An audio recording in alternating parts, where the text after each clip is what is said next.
Commander Zekthar stood on the bridge of the Imperial Enforcer Dominant Will, his four eyes scanning the tactical display with growing irritation. 50 years, that's how long the humans had been part of the Galactic community, and already they were causing problems. The Varathian Galactic Empire had maintained order across 10,000 star systems for 3 millennia. They had simple rules and species followed them. New species especially followed them. It was how things worked. It was how things had always worked, until the humans arrived. "Commander," his second officer chirped, her scales flashing the color of concern. "The unauthorized construction continues. The humans refuse to halt their project." Zekthar's tail twitched in annoyance. He pulled up the report again, reading it for the 5th time that cycle. Earth's orbital shipyards, massive energy signatures, power readings that suggested something enormous being built. And the humans, those strange two-eyed mammals from a backwater system, claimed it was perfectly legal. "What is their classification again?" Zekthar asked, though he knew the answer. "Class D species, Commander, limited to Corvette-class vessels and basic FTL capability. Maximum vessel length of 200 meters. No Dreadnought construction permitted for at least 500 cycles." Zekthar nodded. It was standard protocol. New species had to prove themselves first. They had to show they understood galactic law, that they could be trusted with real power. Dreadnoughts were for established species only, the kind of species that had earned their place through centuries of loyal service to the Empire. Humans had been in space for barely a whisper of time. They had no business building anything larger than a trading vessel. "Assemble the enforcement squadron," Zekthar ordered. 12 cruisers. We will inspect this construction and determine appropriate action." "Yes, Commander." His second officer paused. "Sir, the human diplomatic channels have been attempting to contact us. They wish to explain." "I'm sure they do." Zekthar's mandibles clicked in what passed for a smile among his people. They always wish to explain after they break the rules. "We will hear their explanations in person." The jump to human space took 3 days. Zekthar used the time to review everything the Empire knew about humanity. It wasn't much. They were a young species, only recently developing FTL technology. They came from a medium-sized planet they called Earth, orbiting an unremarkable yellow star. Their technology was crude but functional. They had established colonies on a few nearby worlds and seemed obsessed with something they called industry. What struck Zekthar as odd was their home system. Most species developed slowly, carefully. They built a few orbital stations, maybe a small shipyard. Humans had transformed their entire solar system in just 50 years. Their reports showed mining operations on dozens of moons and asteroids. They had stations around every planet, even the gas giants. They had even begun construction near their sun. It was aggressive, reckless even. Very human, from what little Zekthar understood of them. The diplomatic messages kept coming. A human ambassador named Chen kept insisting the construction was legal. "It's a generation ship," she said in her last message, her face appearing on his screen with that strange human expression they called a smile. "We're planning deep space exploration beyond the galactic rim. It's for civilians, Commander. Scientists and their families. Completely peaceful." Zekthar didn't believe her. He had seen this before with other species. They claimed peaceful intentions while building weapons. They smiled and talked about exploration while preparing for war. The Empire had maintained peace precisely because they stopped this behavior before it started. When his squadron finally dropped out of FTL at the edge of Earth's solar system, Zekthar immediately ordered full scans, reading multiple human vessels. "Commander," his sensor officer reported, "mostly small craft. Cargo haulers, shuttles, mining ships, nothing larger than permitted." "And the construction?" The sensor officer hesitated. His scales flickered uncertain colors. "It's... Commander, you should see this yourself." Zekthar moved to the sensor station. The display showed Earth's orbital space crowded with human activity. Space stations, shipyards, defense platforms, and there dominating everything else was the construction. It was massive. "How large?" Zekthar demanded. 15 kilometers, Commander. Current readings suggest it will reach 16 kilometers when complete." Zekthar felt his blood chill. 15 kilometers. The dominant will was barely a kilometer long. Even the Empire's largest dreadnoughts rarely exceeded 5 kilometers. This thing dwarfed everything. Weapons? "Scanning now, Commander." A pause. "This is odd." "Report. I'm reading no weapon systems, sir. No plasma cannons, no missile tubes, no energy weapons of any kind." Zekthar leaned closer to the display. "That's impossible." "Scan again." The sensor officer worked quickly, running multiple passes. "Confirmed, Commander." No conventional weapons detected. But the power readings are enormous. I'm seeing massive energy systems, industrial equipment, what appears to be mining apparatus. Mining apparatus? On a ship that size? Yes, Commander. Very large mining equipment. Also refineries, processing plants, manufacturing systems. It's like they built a mobile industrial complex. Zekthar didn't understand. Why would anyone put mining equipment on a 15-kilometer vessel? It made no sense unless... It's a trick, he decided. The weapons are hidden or not yet installed. Move the squadron into close orbit. We will inspect this vessel directly. The 12 Varathian cruisers moved smoothly through human space. The smaller human vessels scattered before them, recognizing Imperial authority. Good. At least the humans understood that much. As they approached the massive construction, Zekthar got his first direct visual. It hung in space like a small moon. Its hull still partially incomplete. Humans in spacesuits swarmed over it like insects, welding and building. The hull itself looked strange, not like any ship design Zekthar recognized. It was thick, layered with heavy plating that seemed excessive for any normal vessel. Hail them, Zekthar ordered. A human appeared on screen. Female, Zekthar thought, though he found it difficult to tell with their species. She wore a blue uniform with some kind of rank insignia. Commander Zekthar, she said, her voice calm. I'm Captain Sarah Chen. Welcome to Earth. Captain Chen, I am here to inspect your unauthorized construction. By order of the Imperial Council, all construction must cease immediately pending our investigation. Chen's expression didn't change. With respect, Commander, our construction is completely authorized. This is the Unbreakable Labor, a civilian generation ship intended for deep space exploration. We've filed all the appropriate documentation. A generation ship does not require a 15-kilometer hull. Captain? It does when you're planning a 1,000-year journey with 15,000 colonists, Commander. We need space for living quarters, hydroponic farms, manufacturing facilities, and enough raw materials to establish a new colony when we arrive. You expect me to believe this is a civilian vessel? It is a civilian vessel, Commander. I'm the chief engineer of the project. I can provide you with complete schematics if you'd like. Zekthar considered. He could demand the schematics, review them for weeks, file reports with the Council. Or he could take direct action. Power down your construction, Captain. My squadron will be conducting a close-range inspection. Chen's expression finally shifted. It was subtle, but Zekthar recognized it. Annoyance. Commander, we're on a tight schedule. Every day of delay costs us millions of credits. Can we arrange a time that doesn't interrupt our work? The audacity. This is not a request, Captain. Power down now, or I will interpret your refusal as hostile action. There was a long pause. Chen looked off-screen, apparently consulting with someone. Then she looked back at Zekthar. Very well, Commander, but I want it on record that we're complying under protest. Our lawyers will be filing complaints with the Imperial Trade Commission. So noted. Begin power-down procedures. Actually, Commander, we can't completely power down. The reactor needs to maintain minimum output for safety reasons. But we'll cease all construction and open our airlocks for your inspection teams. Zekthar nodded. It was a reasonable compromise. Acceptable. Prepare to receive our boarding parties. As his crews prepared their shuttles, Zekthar studied the human vessel more closely. Something about it bothered him. The proportions were wrong. The hull was too thick, almost absurdly so. And those weren't standard construction materials. His sensors identified the outer layer as something called compressed neutronium composite. What is neutronium composite? He asked his science officer. The science officer consulted his database. It appears to be a human innovation, Commander. They compress neutron star matter and bond it with carbon lattices. It's incredibly dense and heat-resistant, primarily used in their deep space mining operations. They mine in deep space? Apparently they harvest materials from stellar coronas and gas giant atmospheres. The temperatures and pressures require exceptional hull strength. Zekthar felt the first stirring of unease. He pushed it aside. So the humans had developed some industrial materials. That didn't make this vessel anything other than what it appeared to be.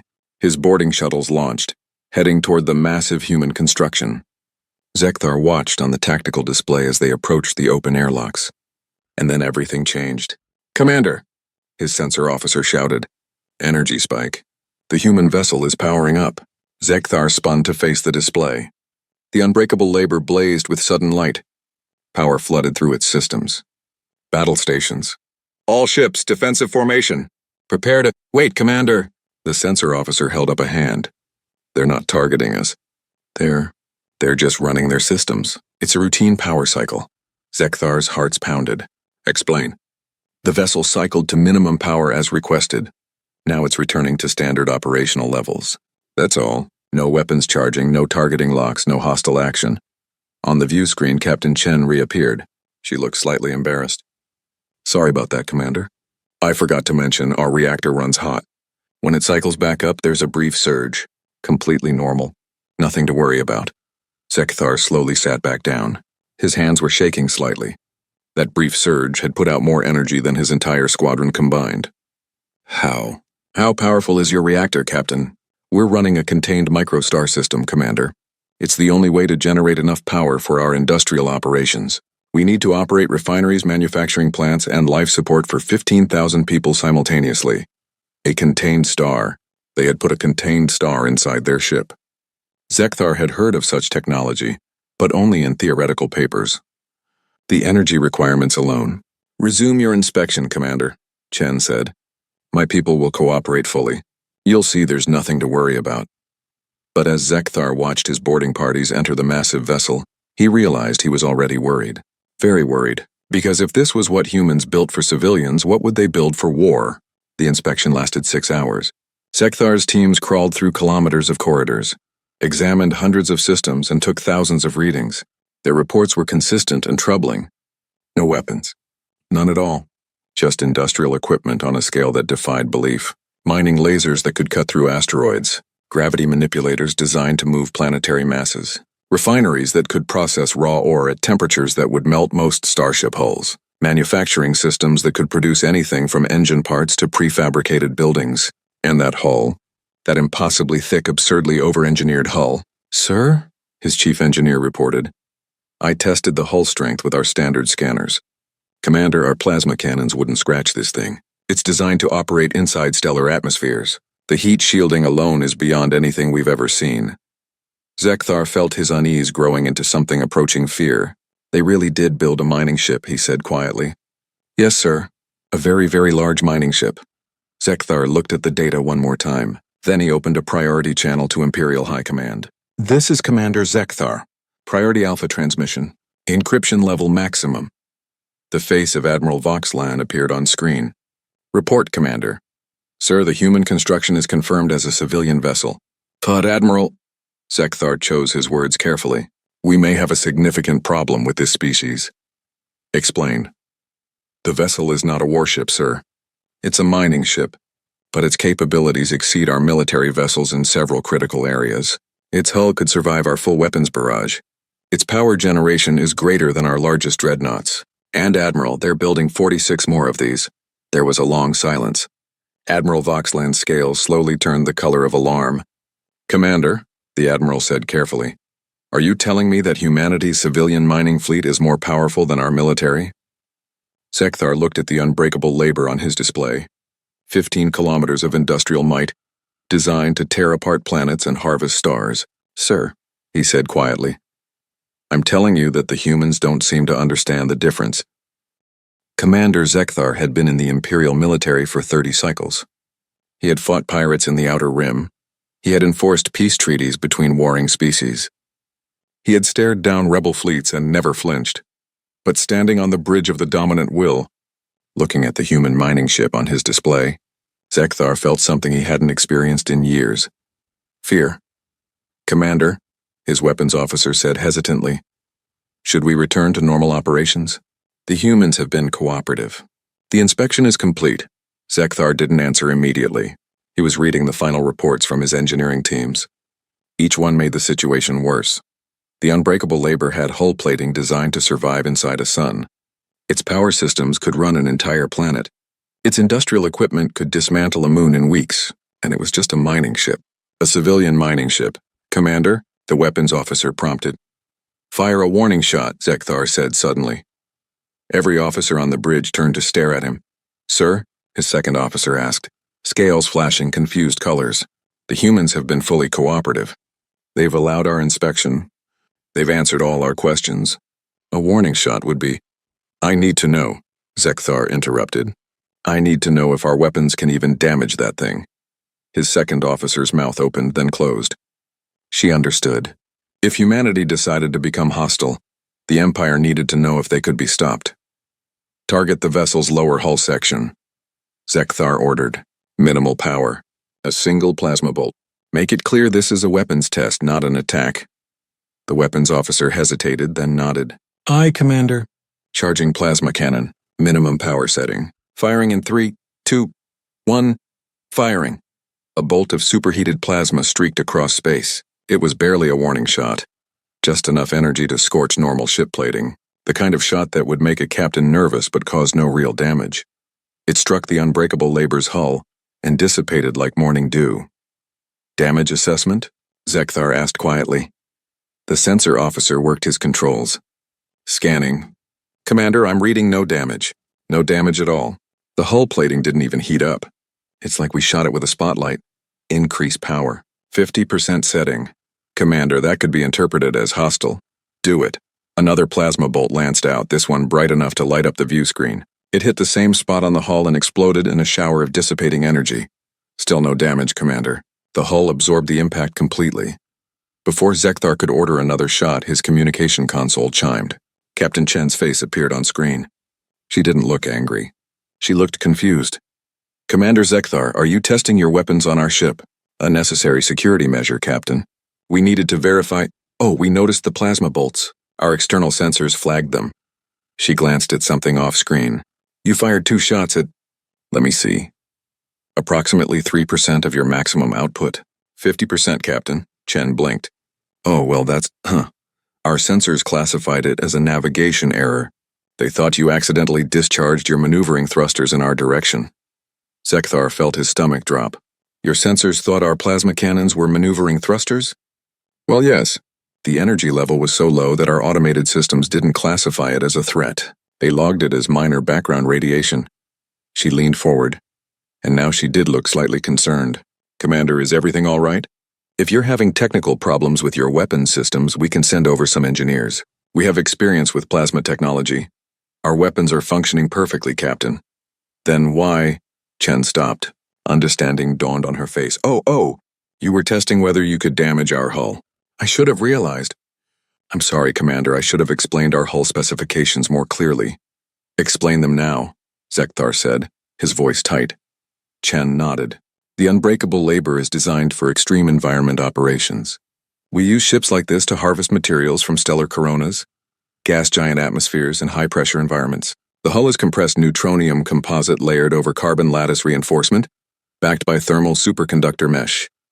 Zekthar understood perhaps one word in 3. In simple terms, Captain. In simple terms? Chen thought for a moment. Our mining ships need to fly into a sun and come back out. Your weapons simply don't generate enough heat or force to register as a threat to that kind of hull. It's not an insult, Commander. It's just different design philosophies. How much damage could our full squadron cause, Captain? If we fired everything we had? Chen looked uncomfortable with the question. I'd rather not speculate about combat scenarios, Commander. How much? She sighed. Honestly, based on your weapon specifications from the public registry, probably minimal.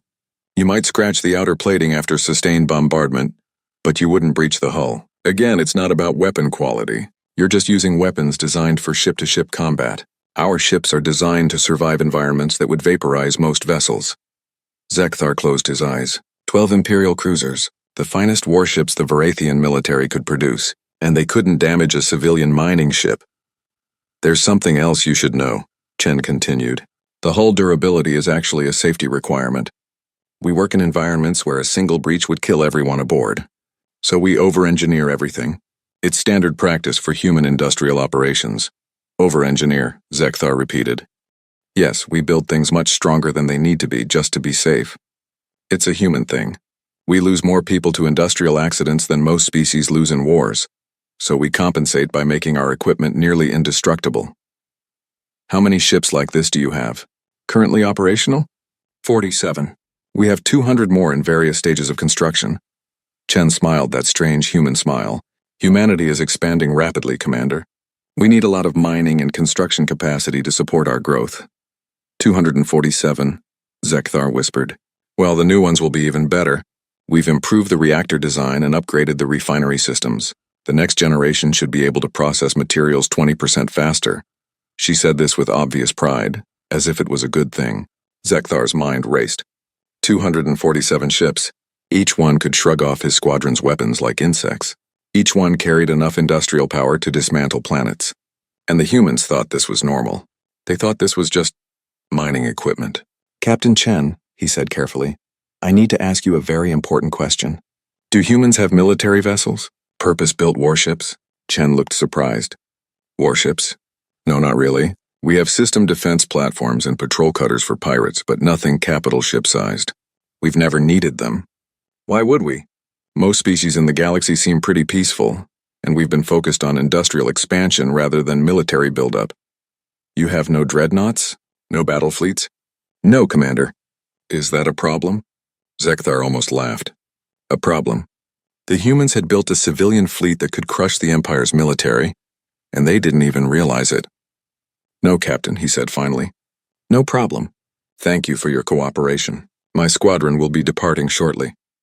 Safe travels, Commander. And if you need any technical specifications for your reports, just let us know. We're happy to help. The communication ended. Zekthar sat in his command chair, staring at the massive human vessel on his display. Commander? His second officer asked quietly. What do? We report to Imperial High Command, Zekthar said. We tell them the truth, which is... Zekthar pulled up the scan data one more time. Power readings, hull specifications, industrial capacity, all of it civilian, none of it military, and all of it terrifying. The truth, he said slowly, is that humanity is the most dangerous species in the galaxy, and they don't even know it. His weapons officer spoke up. With respect, Commander, they're not dangerous. They're miners and engineers. They have no weapons. Exactly, Zekthar said. They have no weapons because they don't need weapons. Look at that ship. Really look at it. His officer studied the display. What do you see? Zekthar asked. I see a mining vessel, his second officer replied. Wrong. You see a weapon that thinks it's a tool. Zekthar stood up and walked to the main display. He pointed at the massive drilling array on the ship's bow. That drill is designed to pierce planetary crust. It can reach a planet's core in hours. Now imagine that drill targeting a space station, or a ship. Understanding dawned on his officers' faces. The gravity manipulators, Zekthar continued, are meant to move asteroids, but they could just as easily rip a ship apart. The industrial lasers cut through solid rock. They would slice through our armor like paper. The refineries process ore at temperatures exceeding stellar cores. Our ships would melt before we got close enough to be a threat. But Commander, his science officer protested, the humans don't think of their equipment as weapons. It's just tools to them. Which makes them more dangerous, not less, Zekthar said. A species with weapons knows they have weapons. They understand the threat they pose. They have protocols, rules, hesitation. But the humans? They would use their mining equipment as weapons and not even realize they were fighting a war. They would think they were just working. He sat back down, suddenly exhausted. Imagine if they did build actual warships. If they applied their industrial over-engineering philosophy to military vessels. What would that look like? Nobody answered. Nobody wanted to imagine it. Send the report, Zekthar ordered. Priority Alpha. Flag it for immediate council review. Include all scan data, all specifications, everything. What should the summary say, Commander? Zekthar thought for a long moment. Title it, The Human Problem. Contents. Humanity has constructed a civilian industrial fleet with capabilities exceeding our military vessels. They appear unaware of the military applications of their technology. Recommend immediate diplomatic engagement to establish clear protocols before humans realize what they have. Recommend military action? His tactical officer asked. Against what? Mining ships? Zekthar shook his head. We can't fight them. Our weapons are useless. Our only option is to make sure they never want to fight us. As the dominant will prepared to jump back to Imperial space, Zekthar took one last look at the unbreakable labor. Humans swarmed over it again, resuming their construction like nothing had happened. They had no idea they had just changed the balance of power in the galaxy. Sir, his communication officer said, Captain Chen is sending a final message. She wants to know if we'd like a tour of their solar mining operations while we're here. She says it's quite impressive. They're in the process of dismantling Mercury for raw materials. Dismantling Mercury? She says they're going to process the entire planet. It should take them about 18 months. Zekthar felt a headache building behind his eyes. Humans were going to dismantle a planet. In 18 months. With mining equipment. And they thought this was something to offer as a tourist attraction. Decline politely, Zekthar said. Tell her we have urgent business elsewhere. Yes, sir. As his ship jumped to FTL, Zekthar composed his personal log entry. Future historians would want to know what he had been thinking at this moment.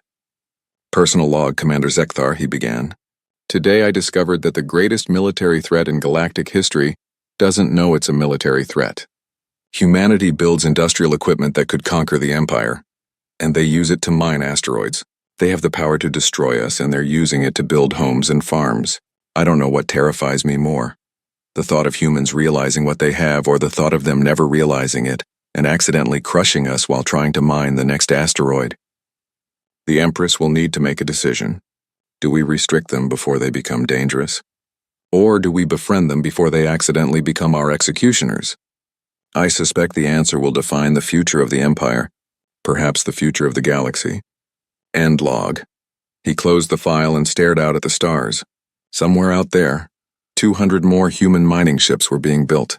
200 more weapons that didn't know they were weapons. The galaxy would never be the same.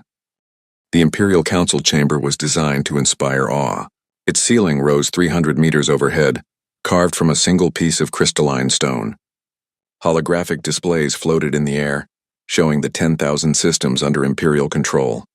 1,000 species all united under Varathian rule. But today, Empress Tal Shara felt no pride in her domain. She felt only a cold knot of worry in her chest as she watched Commander Zekthar's report for the third time. Show me the hull strength analysis again, she commanded. The display shifted, showing detailed scans of the human mining ship. Numbers scrolled past, each one worse than the last.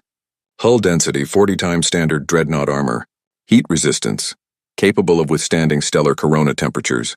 Structural integrity, sufficient to survive gas giant atmospheric pressures. Your thoughts, Council? The Empress asked. Grand Admiral Voxland spoke first. His scales were the deep blue of serious concern. Your Majesty, with respect to Commander Zekthar's thorough work, I believe his conclusions are alarmist. Yes, the human industrial ships are impressively built, but they lack weapons. They lack military training. They lack any sign of hostile intent. They lack weapons we recognize as weapons, corrected High Scholar Mirith, the Empire's chief scientist. She manipulated the display, highlighting various systems on the human ship. But look at their industrial equipment. This mining laser operates at energy levels exceeding our plasma cannons. This gravity manipulator could tear our ships apart. These refinery systems process materials at temperatures that would vaporize our hulls. But those are tools, not weapons, Admiral Voxelan protested. The difference, Mirith said quietly, is intention, not capability. The Empress leaned forward. Explain. A knife is a tool in the kitchen. It becomes a weapon in a fight. The humans have built kitchens into their ships. Very, very dangerous kitchens. Mirith pulled up more data. More concerning is their philosophy. Humans over-engineer everything because they work in lethal environments. They make their civilian equipment stronger than our military equipment because they refuse to accept casualties. Surely that's a good thing, said Counselor Felix, speaking for the diplomatic corps. A species that values life highly is less likely to be aggressive, or more likely to be absolutely unstoppable if provoked, the Empress said. She had been reading reports all morning. The more she learned about humans, the more worried she became. Tell me about their industrial operations. Mirith pulled up a display of humanity's home system. They have transformed their solar system in 50 years. Mining operations on every planetoid. Refineries around gas giants. Harvesting stations skimming their sun. They have processed more raw materials in 5 decades than most species process in 5 centuries. Where are they sending all these materials? The Empress asked. Colony construction, shipbuilding, habitat creation. They're expanding at an unprecedented rate. 47 major colony worlds established, each with full industrial capacity, 200 orbital habitats, and they're just getting started. Admiral Voxland shifted uncomfortably. Expansion is not a crime, Your Majesty. Many species expand rapidly during their early spacefaring period. At what rate? The Empress asked. Mirith answered immediately. The average species expands to 12 colony worlds in their first century of FTL travel. Humans have established 47 in 50 years. They're expanding at nearly 10 times the normal rate. They have the population for it? No, Your Majesty. They're growing their population simultaneously with their expansion. Massive birth incentive programs. Cloning research. Even artificial womb technology. They treat population growth as an industrial challenge to be solved. The Empress felt her unease growing. Why are they in such a hurry? I had my analysts investigate that question, Mirith said. She pulled up a human document, translated into Varathian script. This is from their Global Expansion Council. I'll quote the relevant section. Humanity must expand rapidly to ensure species survival. We cannot risk concentration in a single system. We must spread throughout the galaxy to guarantee that no single catastrophe can eliminate us. They fear extinction, the Empress said. They're paranoid about extinction, Mirith corrected. It drives everything they do. Their over-engineered ships, their rapid expansion, their industrial obsession. They're trying to make humanity too big and too spread out to ever be wiped out. Counselor Felix spoke up. Your Majesty, I fail to see how this is a threat. A species concerned with survival is not a species planning conquest. Unless someone threatens them, the Empress said quietly. Then what happens? Silence fell over the council chamber. The Empress stood and walked to the central display. She manipulated the controls, pulling up a simulation her military analysts had prepared. It showed a human mining ship engaging an Imperial cruiser. Watch, she commanded. The simulation played. The human ship made no aggressive moves. It simply continued its normal operations, mining, processing, refining. The Imperial cruiser fired. The human ship's shields absorbed the damage effortlessly. The cruiser fired again. And again. The human ship, still not recognizing it was under attack, activated its mining laser to clear debris. The laser swept across the cruiser's hull, cutting it in half like paper. That simulation assumes the human ship never realizes it's in combat, Mirith explained. It simply continues working, and its work destroys the cruiser. Now imagine if the humans did recognize a threat. Imagine if they actually tried to fight. She ran a second simulation. This time, the human ship identified the cruiser as hostile. It turned its mining laser into a cutting weapon. It used its gravity manipulators to tear off the cruiser's hull plating. It deployed its cargo drones, thousands of them, each one capable of attaching to an enemy ship and cutting through to critical systems. The battle lasted 30 seconds. The cruiser was dismantled, not destroyed, taken apart piece by piece with industrial efficiency. This is one mining ship, the Empress said. They have 47 operational, 200 more under construction, and these are just civilian vessels. Admiral Voxland's scales had gone pale. Your Majesty, what do you propose? That is the question, the Empress said. She returned to her throne. We have several options. We can restrict their expansion. We can demand they reduce their industrial capacity.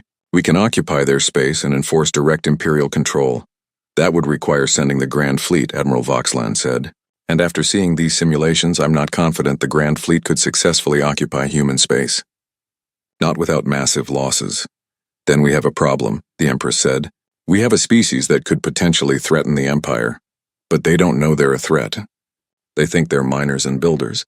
If we attack them, we might turn peaceful industrialists into desperate warriors. If we leave them alone, they might eventually realize their own power. There is a third option, Counselor Felix said hesitantly. We could befriend them, make them allies rather than enemies. And if they turn on us later, then we face the same problem we face now, Your Majesty. But at least we would have time to prepare, time to develop new weapons, time to understand their technology. The Empress considered this. It was logical. Dangerous but logical. What do we know about human psychology? She asked. What motivates them beyond survival? Mirith pulled up another report. They're remarkably cooperative as a species. Numerous factions, yes, but they unify against external threats quickly. They value loyalty, fair dealing, and mutual benefit. They're also intensely curious and eager to learn. Can they be trusted? Based on their diplomatic record so far, yes. They've honored every treaty and agreement. They're sometimes naive in galactic politics, but never dishonest. The Empress made her decision. Admiral, prepare the Grand Fleet. Not for invasion, for demonstration. I want 300 ships positioned at the edge of human space. Your Majesty? Admiral Voxland looked confused. We will show the humans our strength, the Empress explained. We will make clear that we could destroy them if we wished. Then we will offer friendship instead. It's a risk, but a calculated one. If they are reasonable, they will understand the wisdom of alliance. If they are not, then we learn what human warships look like. Admiral Voxlan finished grimly. Precisely. Counselor Felix, prepare a diplomatic mission. You will accompany the fleet. Your task is to negotiate a treaty that limits human military development while allowing their industrial expansion to continue. That may be difficult, Your Majesty. They don't have military development to limit. Then make them promise not to start any, the Empress said. And make sure they understand why. If they're as intelligent as they seem, they'll grasp the implications. And if they refuse? The Empress looked at the simulation again. The human mining ship dismantling an Imperial cruiser with casual efficiency. Then we pray to every god and every faith that they remain peaceful. Because if humanity decides to build warships with the same philosophy they use for mining ships, the galaxy is going to change forever. Over the next 3 weeks, the Empire mobilized. 300 warships, the entire Grand Fleet, converged on a staging area near human space. It was the largest military deployment in a century. On the flagship Eternal Victory, Admiral Voxlan reviewed the battle plans with growing unease.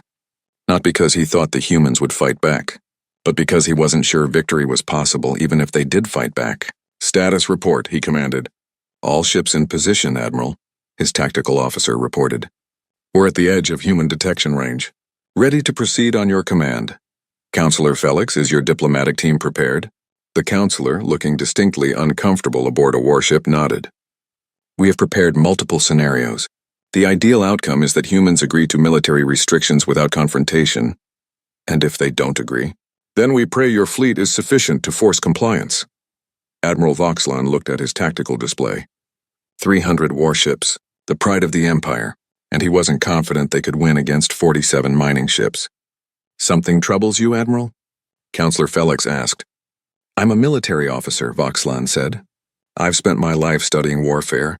I understand tactics, strategy, weapons, defense, but I don't understand this. I don't understand how a species can be so dangerous without trying to be dangerous. Perhaps, Felix said thoughtfully, that's because we've never encountered a species that treats survival as an engineering problem, rather than a military one. We build weapons to survive. They build better ships instead. Is that better or worse? I honestly don't know. The fleet jumped into human space 2 days later.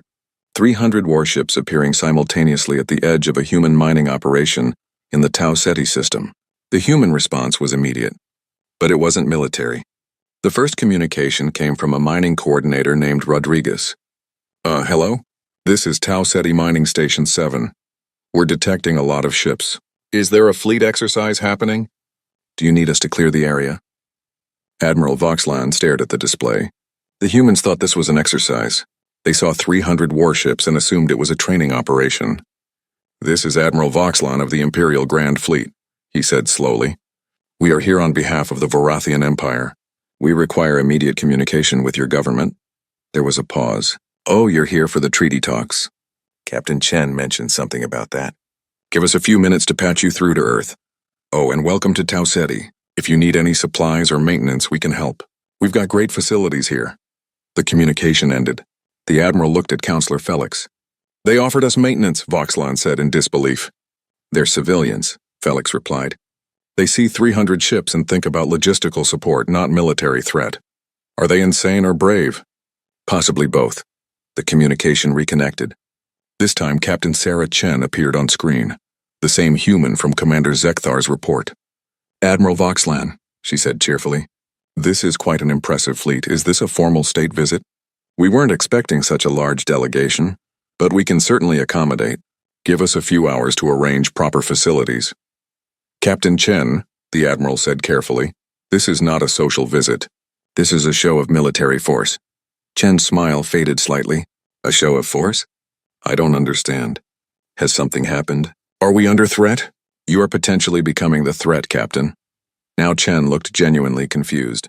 Admiral, I really don't understand. We've complied with all regulations. We've been cooperative with all inspections. What are we doing wrong? And there it was. The heart of the problem. The humans had no idea they were dangerous.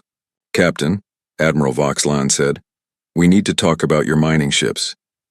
Captain Sarah Chen stood in the conference room of the Unbreakable Labor, trying to understand what was happening.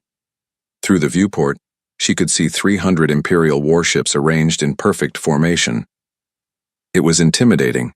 It was also confusing. "Let me make sure I understand correctly," she said to Admiral Voxland's image on the screen.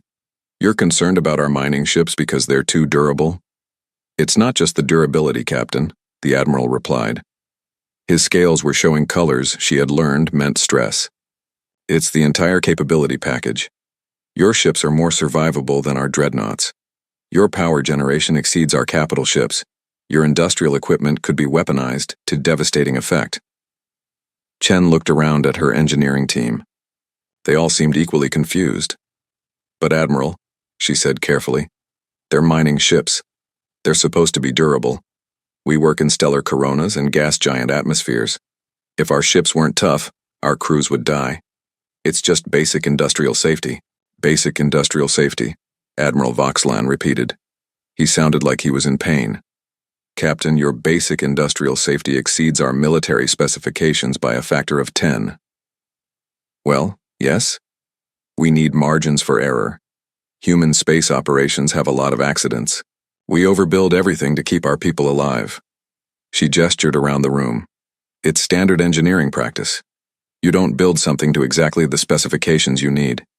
You build it 3 times stronger, just in case." 3 times stronger? At minimum. For critical life support systems, we use 10 times safety margins. For hull plating, we aim for 50 times. The Admiral made a sound that might have been a groan. 50 times. "Is that unusual?" Chen asked. She was starting to realize that human engineering standards might be different from other species. Very different. "Captain Chen," Admiral Voxland said slowly, "the Empire uses safety margins of approximately 10%. We build ships to be 10% stronger than expected operational requirements." Chen blinked. 10%? But that's nothing. What happens if something unexpected occurs? What if you encounter a solar flare or radiation burst or unexpected debris? We avoid those situations. We plan our routes carefully. We use shields and armor to protect against anticipated threats. But what if you can't avoid it? What if there's an emergency? Then we accept casualties as an unavoidable cost of spacefaring. Chen felt something cold settle in her stomach. You accept casualties. You build ships knowing they'll fail if conditions get too difficult, and you just accept that people will die. It's the nature of space travel, Captain. No, Chen said firmly. No, it's the nature of inadequate engineering. You can prevent those deaths. You just choose not to because it's more expensive. The Admiral's scales flashed an angry red. We choose not to because it's impossible to prevent every possible failure scenario. Resources are limited. We must balance cost against benefit. Human lives are not a cost-benefit analysis, Admiral. And that, Admiral Voxland said quietly, is exactly why we're here. Your species refuses to accept casualties, so you build machines that cannot be destroyed. You over-engineer everything until it becomes a weapon. Do you understand the problem now? Chen took a deep breath. She was starting to understand. The Empire saw human safety standards as military aggression. They couldn't conceive of building something so durable unless it was meant for war. Admiral, she said carefully, I think we have a fundamental philosophical difference. Humans don't build durable ships because we're preparing for war. We build them because we refuse to send our people into death traps. It's not about military power. It's about responsibility. The result is the same, Captain. You have ships that our weapons cannot damage. Then build better weapons, Chen said, then immediately regretted it. I'm sorry. That came out wrong. What I meant was, we know what you meant, Captain, the Admiral interrupted. And that's precisely the issue. You think in terms of engineering solutions. If something isn't strong enough, make it stronger. If shields fail, make better shields. You solve every problem with better technology. Yes? That's how progress works. That's how arms races work, Captain. One side builds better weapons. The other side builds better armor. Then stronger weapons. Then stronger armor. It escalates until entire civilizations are destroyed. Chen felt her frustration growing. We're not in an arms race. We're just trying to mine asteroids and build colonies without killing people. And you've accidentally created the most powerful civilian fleet in galactic history in the process. There was a long silence. Chen looked at her team again. They all looked as lost as she felt. So what do you want us to do? She asked finally. Stop building ships? Abandon our colonies? Let our people die in ships we know are inadequate just to make you feel safer? We want you to understand what you have, Admiral Voxlan said, and we want assurances that you'll never use it aggressively. We don't want to use it at all, it's mining equipment. Demonstrate that. Show us these ships are truly as harmless as you claim. Chen felt anger rising. How exactly do I demonstrate that a mining ship is harmless? What do you want me to do? Allow us to test it. Allow us to fire upon your vessel with increasing levels of force until we understand its true capabilities. You want to shoot my ship? With your permission, yes. Chen almost laughed. Admiral, you already shot my ship. Commander Zekthar fired on us during his inspection. We barely noticed. That was 2 shots at minimal power. We need a full-scale weapons test. We need to know if our fleet could stop your ships if necessary. And if I refuse? Then we must assume the worst about your intentions. Chen felt trapped. If she allowed the test, she'd be proving her ship could withstand military assault, which would only increase Imperial paranoia. If she refused, they'd assume she was hiding military capabilities. Fine, she said finally. You can run your test. But I want it on record that the Unbreakable Labor is a civilian vessel operating under civilian protocols. This test is happening under protest and only to demonstrate our peaceful intentions. Agreed, Captain. We will approach slowly. You may withdraw your crew to a safe distance if you prefer. Chen shook her head. My crew stays aboard. If you're going to shoot our ship, we're going to operate it. That's non-negotiable. Captain, that's non-negotiable, Chen repeated firmly. This is my ship, my crew. If you want to test whether we're a threat, you'll do it with us aboard. That way you'll see we're not afraid of you because we're not your enemy. Admiral Voxlan was quiet for a long moment. Very well. We'll begin in 1 hour. I suggest you activate all defensive systems. We don't have defensive systems, Admiral. Just industrial equipment and a really thick hull. That may be sufficient, the Admiral said grimly, and disconnected. Chen turned to her crew. All right, everyone. We're about to become a target practice ship for the Imperial fleet. I need everyone at their stations. This is going to be a long day. Her chief engineer, a grizzled veteran named Martinez, spoke up.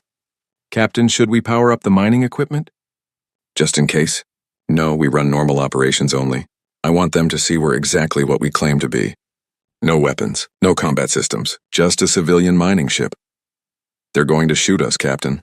Yes, and we're going to sit here and take it like a rock takes rain. Because that's what we are, a big, dumb rock that happens to have people inside. We're not a threat. We're just engineers trying to do our jobs. The hour passed slowly. Chen watched the Imperial fleet maneuver into position. 300 warships all focused on her ship. It should have been terrifying. Instead, she mostly felt annoyed. She had work to do. Processing schedules to maintain, quotas to meet, and now she had to waste time proving to paranoid aliens that her mining ship wasn't secretly a battleship. Incoming transmission, her communications officer announced.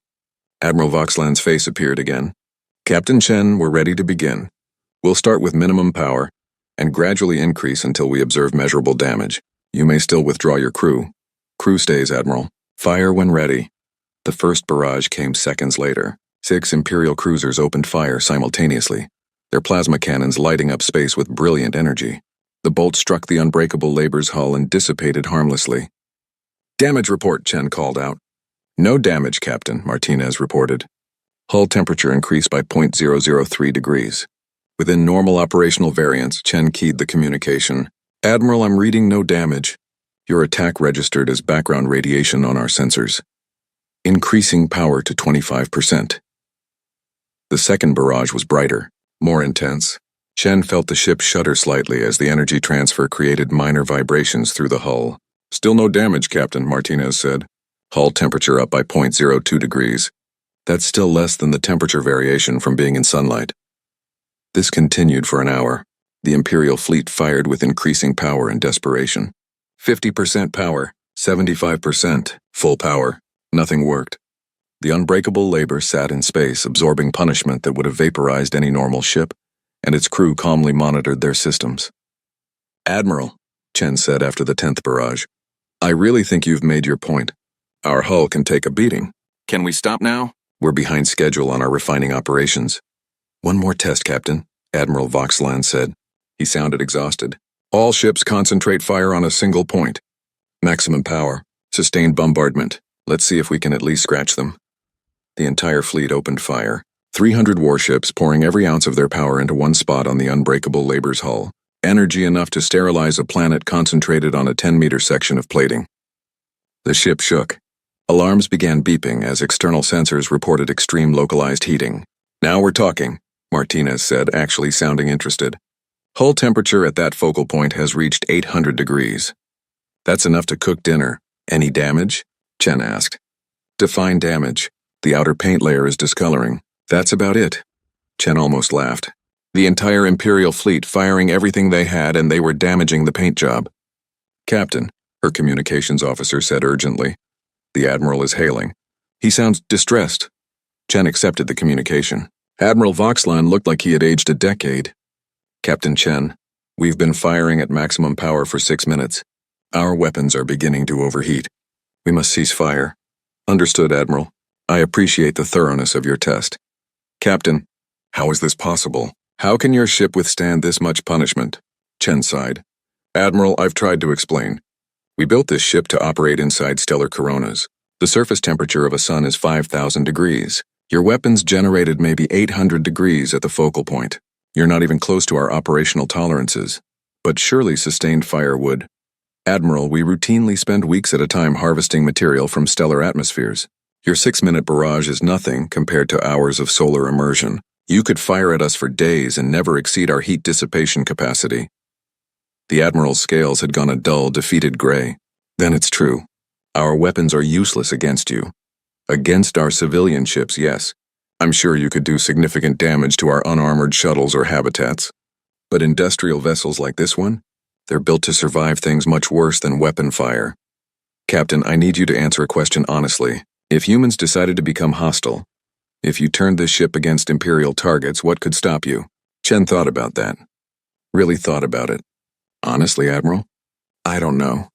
We've never thought about using our equipment as weapons. But if we did," she looked around her ship, "at the mining lasers that could cut through planetary crust, at the gravity manipulators that could move moons, at the refinery systems that operated at stellar temperatures, I suppose nothing in your fleet could stop us. We'd just keep working until we'd processed your ships into raw materials. And that doesn't frighten you? Why would it frighten me? We're not going to do that. We have asteroids to mine and colonies to build. We don't have time for war." Admiral Voxland made a sound that might have been laughter or crying. "Captain Chen, you are either the most naive being in the galaxy or the most honest. I honestly cannot tell which. Can I be both?" "You already are." The Admiral took a deep breath. "I'm calling off the test. Your point is proven. Your ship is effectively indestructible by our weapons. I will report this to the Empress. What happens now?" "Now, Captain, we negotiate, because the Empire has just learned it cannot defeat humanity by force. So we must find another way to coexist. We've been telling you that from the beginning, Admiral. We want to be friends, not enemies." "Friends?" the Admiral repeated. "Yes, I think that's our only option. Because the alternative is trying to fight an enemy that thinks plasma bombardment is light rain." The transmission ended. Chen turned to her crew. They were all watching her with various expressions of relief and uncertainty. "Well," she said, "that went better than expected. Nobody died, and we proved we're not dangerous." "Captain," Martinez said carefully, "I think we proved the exact opposite. We proved we're very dangerous. We just also proved we don't want to be." Chen considered that. "Is there a difference? To them? Probably not." "Then I guess we'll find out what comes next." Chen pulled up her work schedule. "In the meantime, we've lost 8 hours of productivity. Let's get back to actual mining operations. Those asteroids aren't going to process themselves." As her crew returned to work, Chen looked out at the Imperial fleet. 300 warships, the pride of an empire, floating helplessly after failing to scratch a single mining ship. She felt a strange mixture of emotions. Pride in human engineering. Worry about what this meant for human-alien relations. and mostly a lingering frustration that she'd wasted 8 hours on this nonsense when she had quotas to meet. Humans, she decided, had very different priorities than the rest of the galaxy, and maybe that was the scariest thing of all. The Varathian throne world had seen many historic moments. Treaties signed, wars ended, new species welcomed into the Empire, but Empress Tal Shara doubted any previous moment had been quite like this one. Captain Sarah Chen stood in the Grand Council chamber, wearing what appeared to be a standard work uniform, rather than formal diplomatic attire. Behind her were 6 other humans, all engineers or mining coordinators based on their credentials.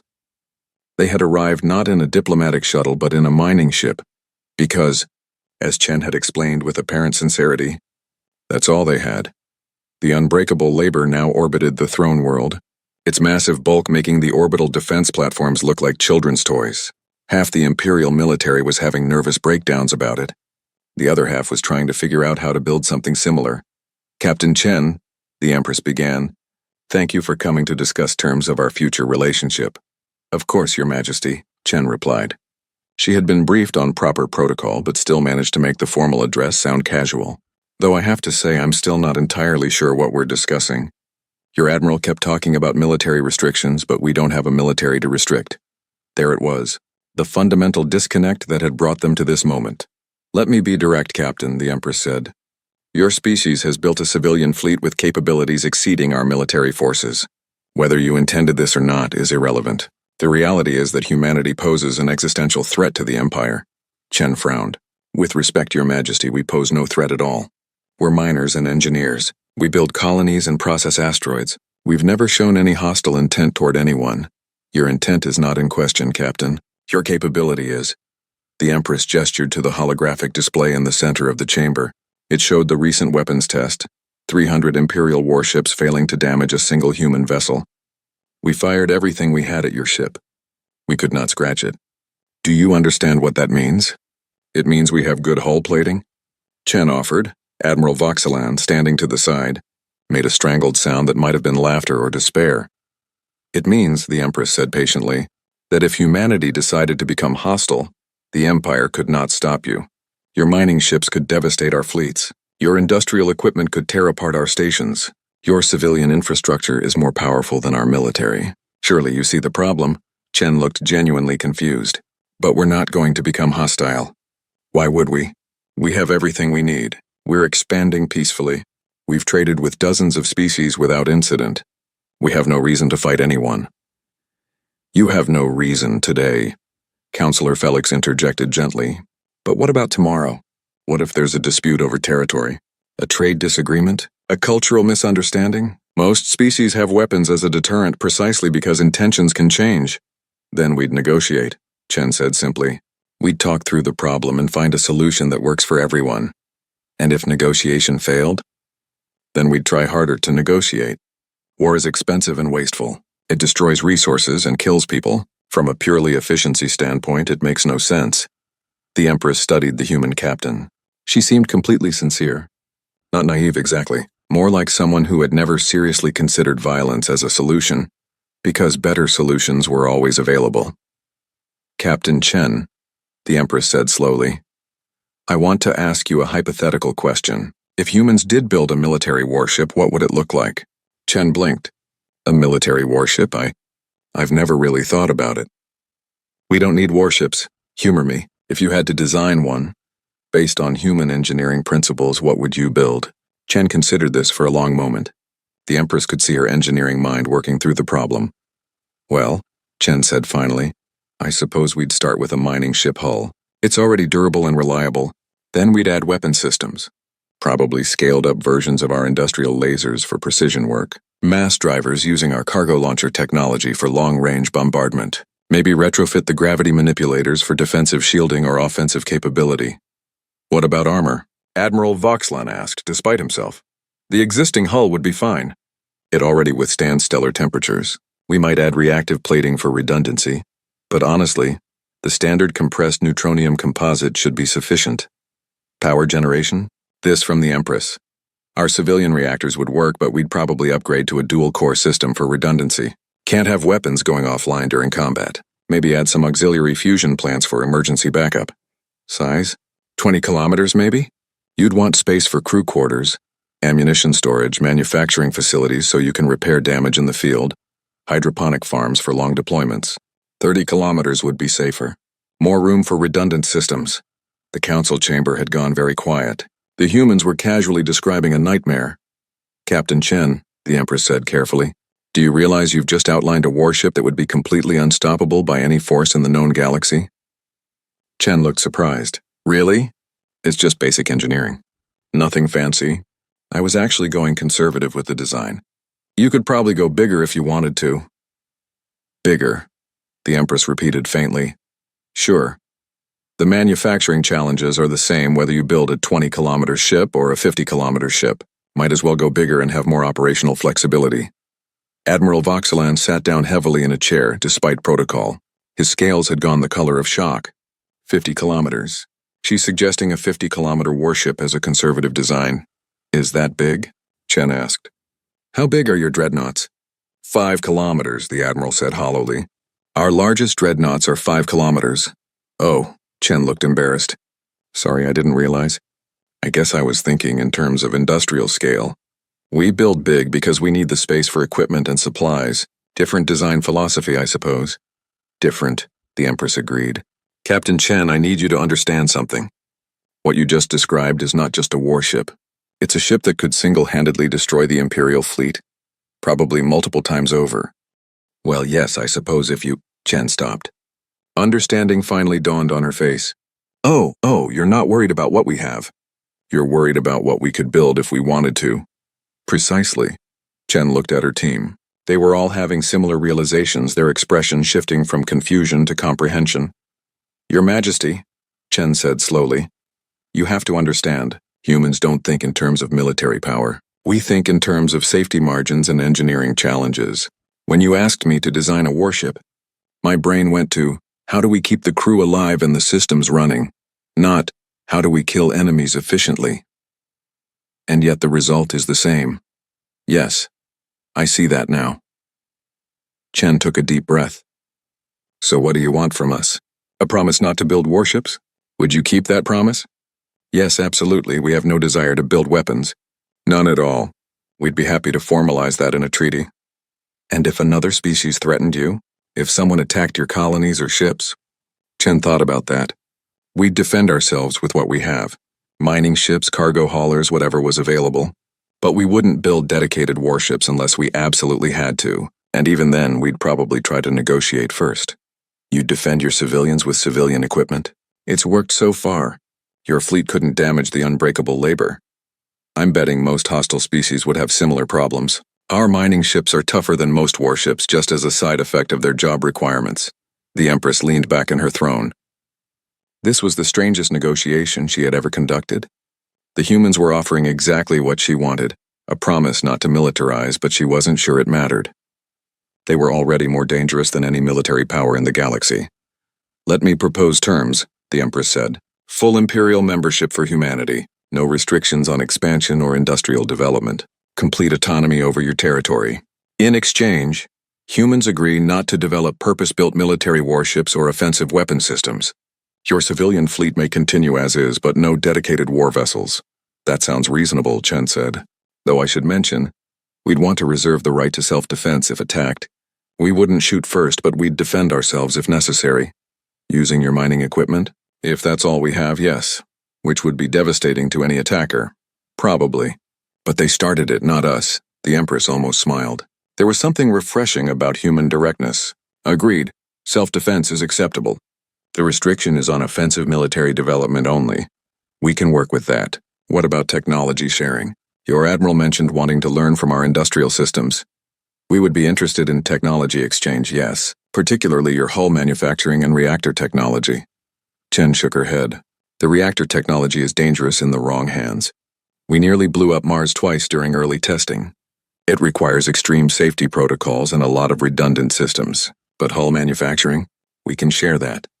It's just metallurgy and materials science. Nothing dangerous, the Empress repeated. Captain, your hull manufacturing is more advanced than anything in the Empire. Really? It's just compressed neutronium bonding. It's not complicated, once you understand the crystalline structure. We have training manuals if you want them. The Empress exchanged glances with her council. The humans were offering to share technology that would revolutionize Imperial shipbuilding. Casually, as if it was no big deal. We would appreciate that, Captain. In return, we can offer advanced FTL mathematics and navigation algorithms. Our technology is more refined than yours in that area. That would be great. Chen actually smiled. Our FTL drives work fine, but they're inefficient. Better calculations would save us a lot of fuel costs. And just like that, they were negotiating as equals. As partners, the threat had become an ally through simple honesty and mutual benefit. Then we have an agreement, the Empress said. I'll have my legal team draft the formal treaty. You'll have full review rights before signing, of course. Thank you, Your Majesty. This has been much easier than I expected. Chen hesitated. I have to ask, though. Why bring the entire Grand Fleet? If you wanted to negotiate, why the military demonstration? Honestly, the Empress decided to return Chen's directness. We needed to know if we could stop you if we had to.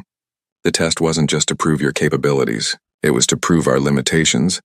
And now that you know you can't stop us, now we make sure we never need to try. We befriend you, Captain. We make humanity a partner rather than a potential enemy. Because if we tried to fight you, we would lose. Better to have you on our side. Chen nodded slowly. I appreciate the honesty, Your Majesty. For what it's worth, we never wanted to be intimidating. We just wanted to be safe. Your safety became our danger, Captain. But I think we can turn that into mutual security instead. I'd like that. The formal negotiations took 3 weeks. The treaty was comprehensive, covering everything from trade agreements to technology exchange to territorial boundaries. Throughout it all, the unbreakable labor remained in orbit, a constant reminder of what humanity represented. On the final day, as the treaty was signed, the Empress met privately with Captain Chen. I have one last question, Captain, the Empress said. What would it take for humans to actually build a warship? What would have to happen? Chen was quiet for a long moment. Honestly, I don't know. We'd have to feel truly threatened, not just a border dispute or trade argument, but existential threat. Someone would have to attack us so severely that our civilian ships couldn't handle it. They'd have to prove that our safety margins weren't enough. Let's hope that never happens. Agreed, because if humans did decide to build actual warships, Chen trailed off. Yes? Your Majesty, our mining ships have 50 times safety margins. We consider that the minimum acceptable for civilian operations. If we built something with military in mind, with no cost considerations, no civilian requirements, just pure focused engineering for combat. She shook her head. I don't want to imagine what that would look like. Neither do I, Captain. They stood in silence for a moment, looking out at the unbreakable labor. There's something else you should know, Chen said quietly. About human psychology.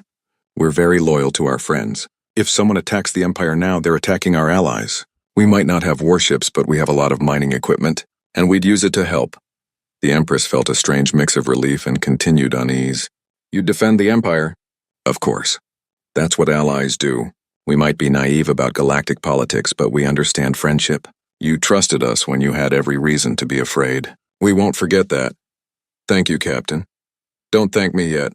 Let's see how this all works out first. Chen left shortly after, returning to her ship.